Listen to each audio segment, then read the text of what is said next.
그리스의 위쪽 마게도니아 지역에 있는 중요한 수도 같은 또 도시인데요. 유대인 남자 10명이 없기 때문에 유대인 회당이 없었어요.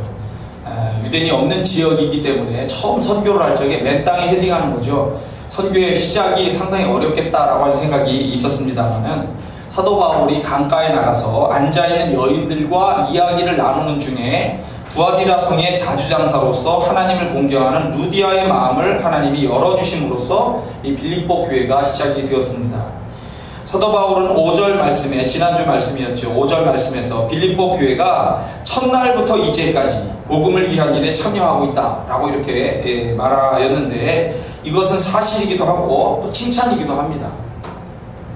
두아디라 성의 자주장사로서 하나님을 섬기는 루디아는 하나님을 사랑하였습니다. 그리고 하나님의 사람을 존중히 여겼습니다. 그래서 복음을 빨리 받아들이고 기쁨으로 이 일에 협력을 했습니다. 그래서 빌립보 교회는 짧은 시간에 성장을 했고 사도 바울의 사역에 든든한 후원, 지원도 많이 하게 되었습니다. 자, 이제 오늘 말씀해 보니까 사도 바울은 빌립보 교회를 위해서 기도하고 있다고 했습니다. 내가 기도하노라. 너희 사랑을 지식과 모든 총명으로 점점 더 풍성하게 하사 너희로 지극히 선한 것을 분별하며 또 진실하여 허물 없이 그리스도의 날까지 이르고. 자, 하나님을 사랑하는 겁니다. 또 그 일을 하는 사람들을 사랑합니다.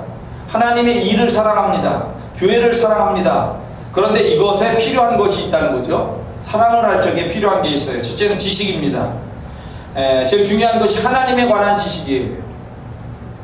우리가 믿는 하나님이 누구신가, 우리가 하나님의 성부, 성자, 성령에 대해서도 교리적인 면에서도 우리가 배워나가게 되는데, 하나님에 대해서 우리가 알아야 되고 하나님의 말씀을 읽고 듣고 배우며 깨달아져야만 확고해지는 겁니다. 지식이 없으면 믿음의 근거가 약해져요. 또 진리를 위하여 싸워 나가기가 어렵습니다. 지식은 꼭 필요한 거예요.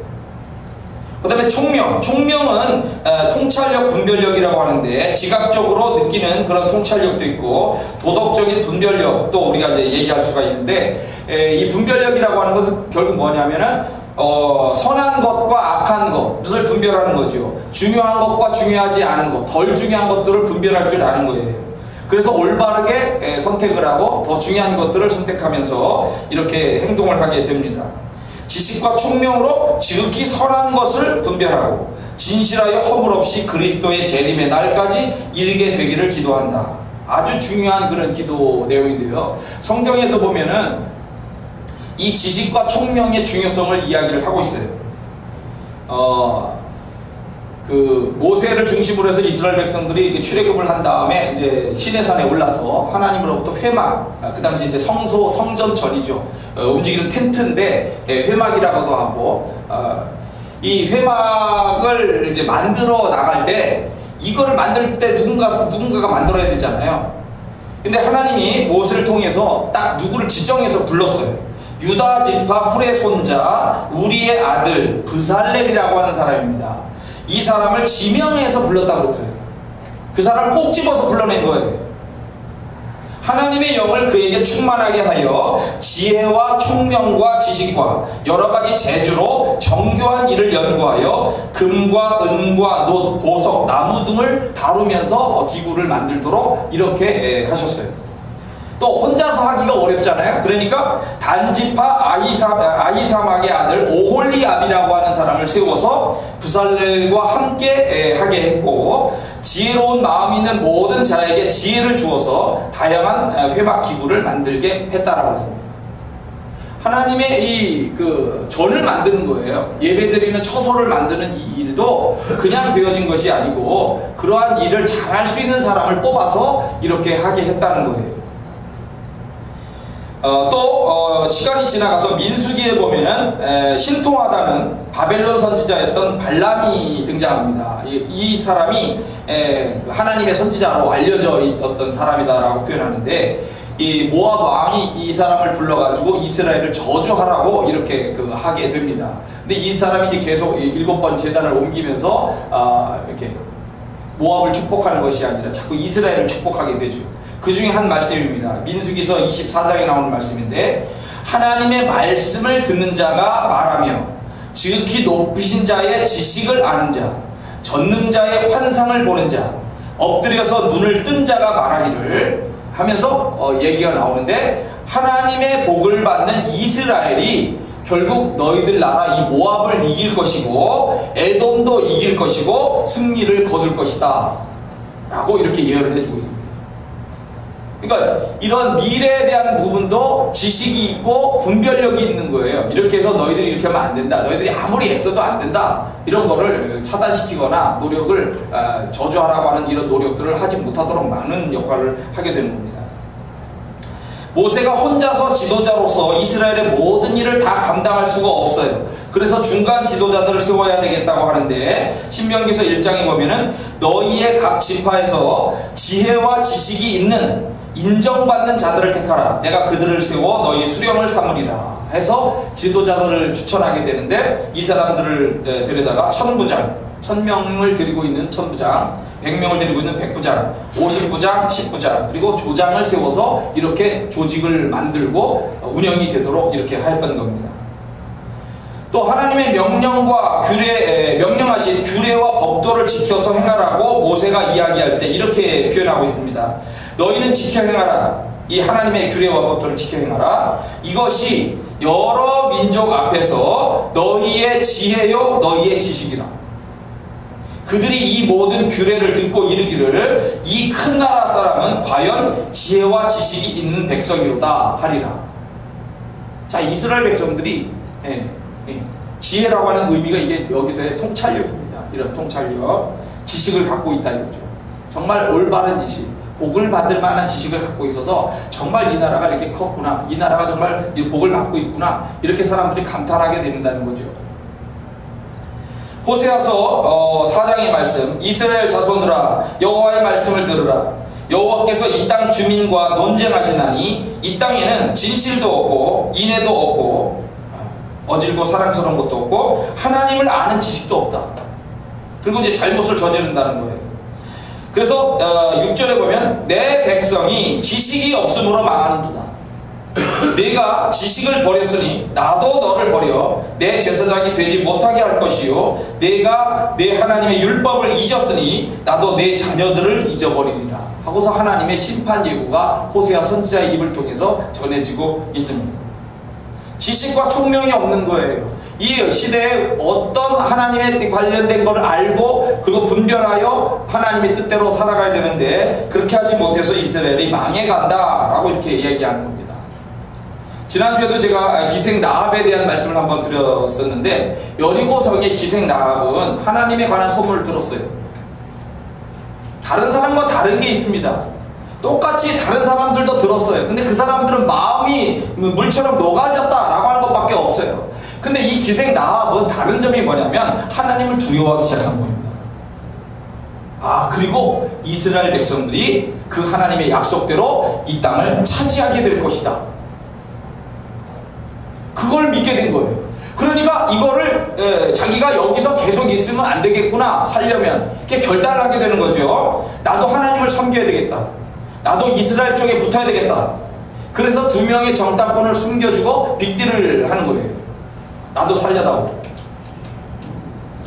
많은 이들이 이스라엘에 관련된 소문을 들었는데, 이 사람들은 이스라엘과의 싸움에서 이길 수 있다고 믿었거나 아니면 자기들의 강력한 성벽이 안전을 지켜줄 것이라고 생각을 했어요. 그런데 기생 라합은 정확하게 계산을 한 겁니다. 분석을 한 거예요. 통찰력입니다. 분별력입니다.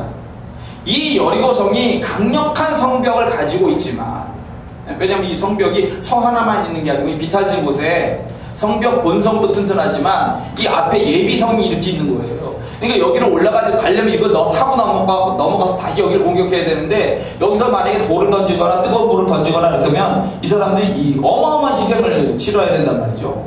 그러니까 이 강력한 성벽이기 때문에 이 성벽이 우리들의 안전을 지켜줄 것이다 라고 믿었던 거죠. 근데 기생 라합은 그게 아닌 겁니다.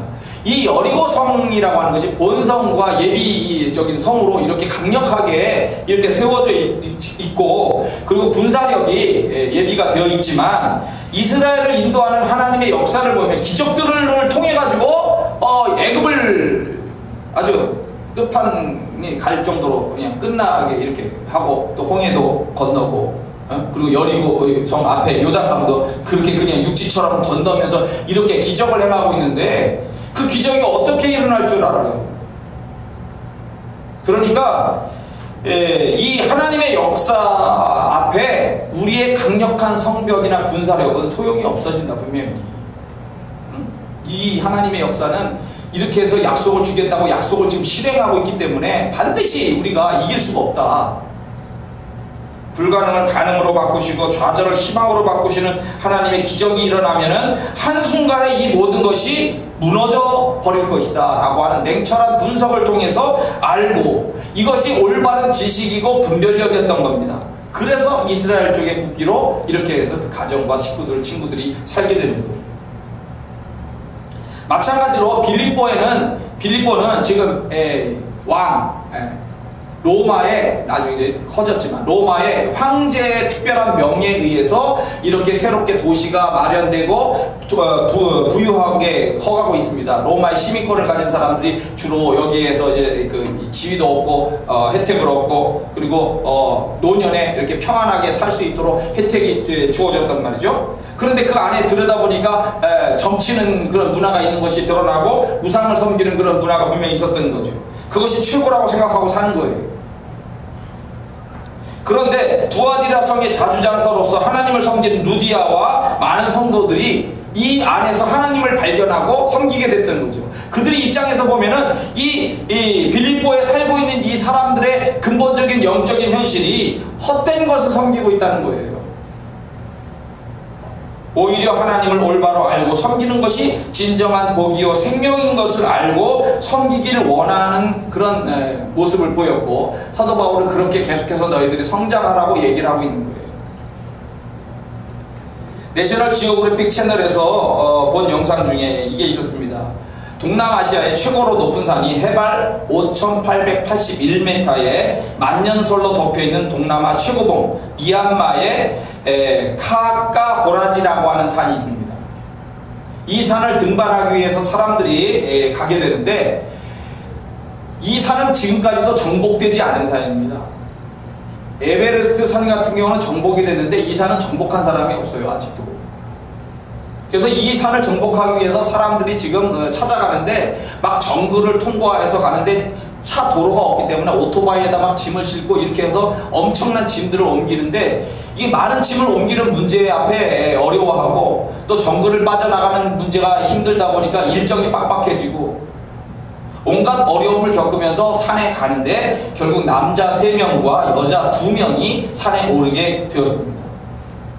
그래서 이제 4,000m 정도쯤에 이렇게 이제 그 첫 번째 베이스 캠프를 하고, 그다음에 5,400m 정도 쪽에 제2의 캠프를 이제 하게 되는데, 이 너무 어려운 거예요.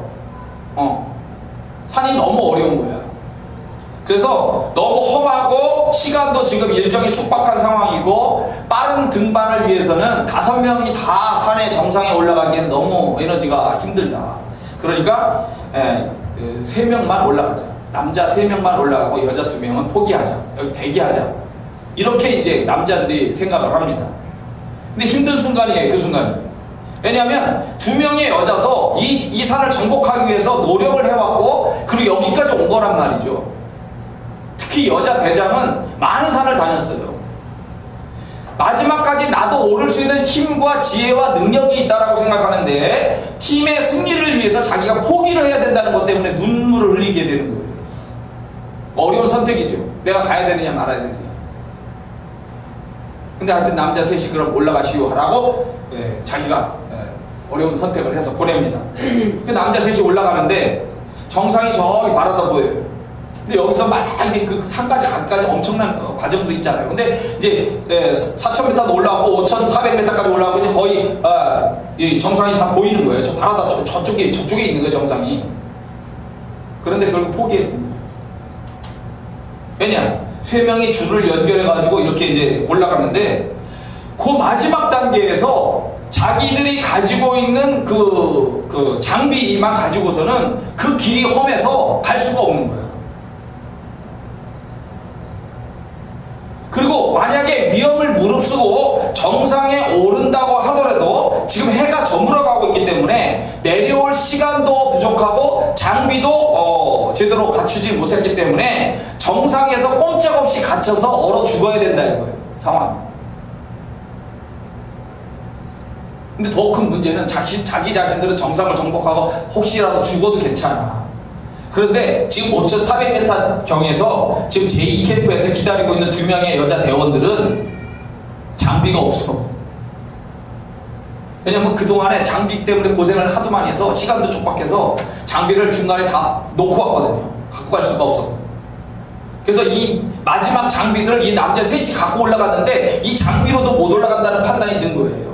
그리고 우리가 만약 여기서 얼어 죽거나 이 장비를 놔버리면 밑에 있는 그 2명의 여자 배원도 집으로 못 돌아와. 장비가 없기 때문에.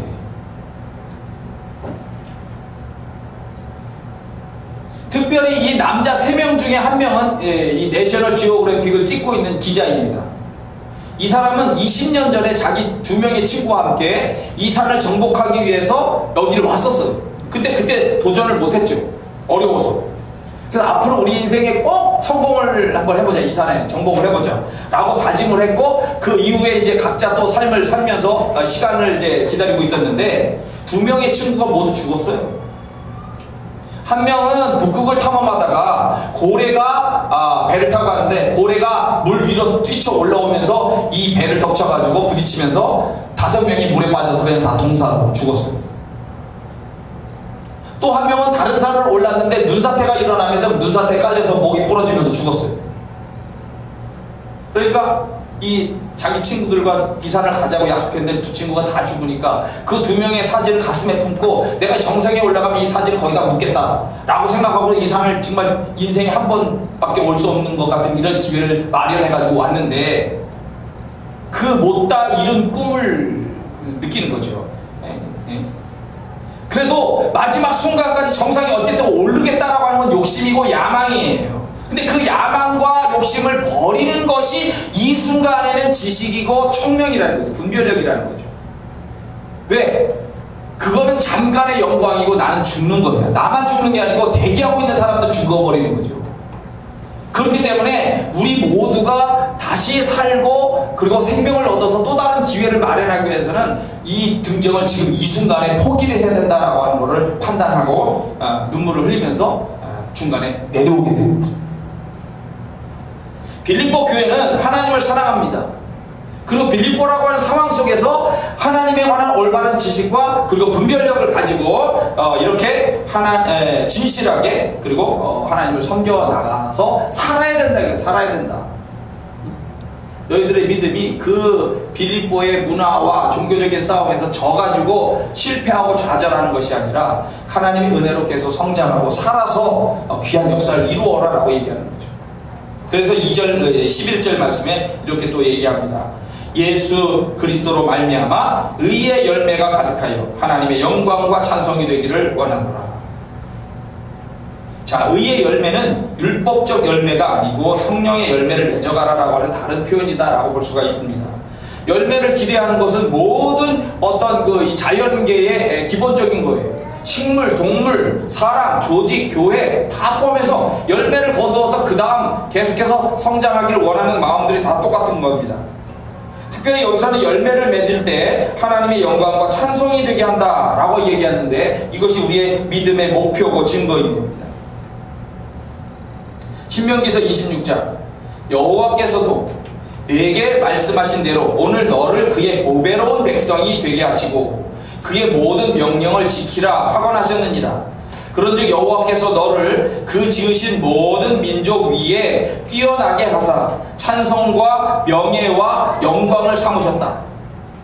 하나님이 이스라엘 백성들을 택하셔서 자신의 하나님의 찬송, 명예 그리고 영광을 삼으셨답니다. 그가 말씀하신 대로 너를 이스라엘을 내 하나님 여호와의 성민 거룩한 백성이 되게 하셨다 라고 이렇게 말씀하고 있습니다.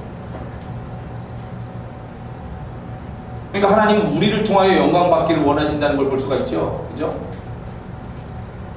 마태복음 7장 좋은 나무마다 아름다운 열매를 맺고 못된 나무가 나쁜 열매를 맺나니 좋은 나무가 나쁜 열매를 맺을 수 없고 못된 나무가 아름다운 열매를 맺을 수 없느니라. 아름다운 열매를 맺지 아니하는 나무마다 찍혀 불에 던져지느니라. 누가복음 13장 한 사람이 포도원에 무화과 나무를 심은 것이 있더니 와서 그 열매를 구하였으나 얻지 못한지라. 포도원 지기에게 이르되 내가 3년을 와서 이 무화과 나무에서 열매를 구하되 얻지 못하니 찍어버리라. 어찌 땅만 버리게 하겠느냐. 그러니까 열매를 기대한다는 거예요. 주인은 열매를 기대한다는 거예요. 그러니까 우리가 좋은 열매를 많이 맺는 것이 하나님께 영광과 찬송이 되는 거예요. 빌립보 교회가 그렇게 되라 라고 또 말씀하고 있는 거고요. 자, 그러면 이런 성령의 열매, 의의 열매들을 맺으려면 어떤 것이 필요한가? 세 가지가 필요합니다. 첫째는 예수 그리스도께서 그 삶에 살고 계셔야 돼요. 성령께서 그 삶에 역사하셔야 됩니다. 그래야만 맺어가는 거예요. 그래서 하나님께 영광이 되고 찬송을 돌리는 삶이 되는 겁니다. 요한복음 15장에 보면 내 안에 거하라 나도 너희 안에 거하리라. 가지가 포도나무에 붙어있지 아니하면 스스로 열매를 맺을 수 없음같이 너희도 내 안에 있지 아니하면 그러하리라. 나는 포도나무여 너희는 가지라. 그가 내 안에 내가 그 안에 거하면 사람이 열매를 많이 맺나니 나를 떠나서는 너희가 아무것도 할 수 없습니다. 너희가 열매를 많이 맺으면 내 아버지께서 영광을 받으실 것이요 너희는 내 제자가 될 것이다. 우리가 열매를 맺음으로써 하나님 앞에 이렇게 인정이 되는 거예요. 그러니까 주님이 우리 안에 거하시고 성령께서 역사하셔야 됩니다. 두 번째는 열매를 많이 맺으려면 희생이 있어요. 희생 없이 열매가 거둬지는 것이 아닙니다. 어제도 한 분이 와서 드럼을 배우면서 전에도 배웠던 분인데 마무리를 못해서 어제 다시 와서 배우기 시작했는데 그분이 그런 얘기 중에 그런 게 있었어요. 내가 믿음을 가지고 하나님 앞에 이렇게 섬기다 보니까 봉사를 안 하니까 내 믿음이 이렇게 유지가 되는 것 같지가 않더라. 봉사라고 하는 것을 해야 되겠다라고 생각이 든다는 거예요. 그러니까 희생, 뭔가 내가 땀을 흘리고 그분을 위해 뭔가 이렇게 움직이는 게 있어야 되는 거죠. 내가 진실로 너희에게 이르노니 한 알에 밀이 땅에 떨어져 죽지 아니하면 한 알 그대로 있고 죽으면 많은 열매를 맺느니라. 요한복음 12장 말씀이에요. 자, 마태복음 6장 구제하는 이야기가 나오는데 구제할 때에 외식하는 자가 사람에게서 영광을 받으려고 회당과 거리에서 하는 것 같이 너희 앞에 나팔을 불지 말라. 진실로 너희에게 이르노니 그들은 자기 상을 이미 받았느니라. 그러니까 너희는 구제할 때 조용히 해야 된다. 이거 조용히. 조용히. 구제라고 하는 거 할 때 그냥 하는 게 아니잖아요. 희생이 필요한 거잖아요. 최근에 그런 쓰레기 주시는 그런 분이 그 부부 얘기, 할아버지 할머니가 얘기가 나왔죠. 400억을 기증을 한 거예요. 400억. 그 전에도 했었다고 그러더라고요. 그러니까. 근데 얼마나 많은 재산을 이렇게 모았는지. 근데 그 사람들이 그렇게 모아온 것을 자녀에게 주지 않고 이렇게 공부를 할 수 있도록 대학에 기증을 했어요. 쓰레기 줍는 할아버지 할머니가 400억을 내놓은 거야. 얼마나 대단합니까? 그래서 자기 희생이 어떤 있어야 뭔가 역사가 일어나잖아요. 베드로전서 4장 각각 은사를 받은 대로 하나님의 여러 가지 은혜를 맡은 선한 청지기 같이 서로 봉사하라. 만일 누가 말하려면 하나님의 말씀을 하는 것 같이 하고 누가 봉사하려면 하나님이 공급하시는 힘으로 하는 것 같이 하라. 이는 범사에 예수 그리스도로 말미암아 하나님이 영광을 받으시게 하려 함이니. 너의 봉사와 희생을 통해서 하나님이 영광을 받으시도록 희생이 필요해요. 그래야 열매가 거둬지는 거예요. 그리고 제일 중요한 마지막은 인내가 필요한 거죠. 갈라디아서 6장 9절 우리가 선을 행하되 낙심하지 말지니 포기하지 아니하면 때가 이름에 거두리라. 하나님이 기뻐하시는 열매를 맺어가면 하나님께 영광과 찬송이 되기 때문에 또 하나님은 은혜를 계속해서 베풀어 주십니다. 열왕기하서 20장에 보면 히스기야의 그 기도가 있습니다. 애절한 마지막 같은 기도입니다. 여호와여 구하오니 내가 진실과 전심으로 주 앞에 행하며 주께서 보시기에 선하게 행한 것을 기억하옵소서. 내가 주님이 보시기에 선하게 애를 쓰면서 노력한 것을 기억해달라고 이 히스기야가 심히 통곡하면서 기도를 하는 거예요. 이 똑같은 말씀이 이사야서 38장에 나오는데 이사야가 그대로 본 것을 전해주고 있습니다. 여호와여 구하오니 내가 주 앞에서 진실과 전심으로 행하며 주의 목전에서 선하게 행한 것을 기억하옵소서 하고 히스기야가 심히 통곡하니 하나님이 이 이사야 선지자를 보내가지고 그의 생명을 연장시켜 주는 거예요.